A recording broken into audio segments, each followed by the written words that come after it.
SecondsOut. Going to specifics, one standout moment from 2016 in the world of boxing. Well, for me, Anthony Joshua beginning his legacy. You know, I said from day one, and everyone sort of poo-pooed, I think this kid is the best heavyweight I've ever seen. And I'm doing it in comparison to age and experience. And I'm not saying he's the finished article, because I think he's got more improvement left. But he has the one ingredient that I've not seen in a heavyweight for years and years and years, if ever, and that is hand speed and punching power. He has got very good feet, and they're getting better and better. He's beginning to move like I would say Golovkin moves. You know, he's moving like a middleweight, super middleweight. But his hand speed is frightening. You know, you go back and say Ali had the greatest hand speed, and he did. You know, but he didn't have the concussive power with it. And also, he wasn't the same weight as these boys today. You've got a 17 stone 12 man hitting you.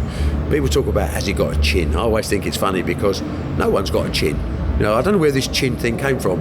You know, if you're a trained athlete, of course you've got muscles, you've got concentration, you've got the ability to withstand pain. That goes without saying. But by the way, if you get landed flush by an 18 stone man on the chin, I don't care about having a chin or not having a chin, you're going over. The secret is to develop your boxing skills where you don't take it flush, or you cushion the blow to some extent.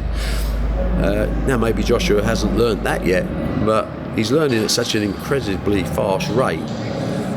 This boy could dominate the heavyweight division for 10 years if he's mindful to do that, and if he keeps his feet on the ground. And so far the signs are good. Unfortunately, I remember some of the things we said last year. And one of the things you said to me last year about Joshua was he's the greatest heavyweight out there right now, but I'm not sure if we look back in previous eras whether he would have been so. You seem to have sort of upgraded the boy this year. Yeah, I think I've watched him in training, I've watched him in fights, I've got to know him better as a person, and I'm impressed. It's quite frustrating for me to say this because I'm quite critical and cynical. I can't find a fault in him. I'm looking, I can't find one. He is close to being the perfect model, both commercially and pugilistically, that I've ever seen. There was always the doubts in the early stage of career, as there is with anyone. How does he cope? Because clearly a promoter's giving him a fairly easy ride early stages because you don't get paid for taking risks. He's had 18 fights. You know, the last kid he fought was Deontay Wilder's 34th fight. You know, he's packed in experience into a very short amount of time, and he's ready for Klitschko now, and he'll get through Klitschko comfortably, I believe. SecondsOut.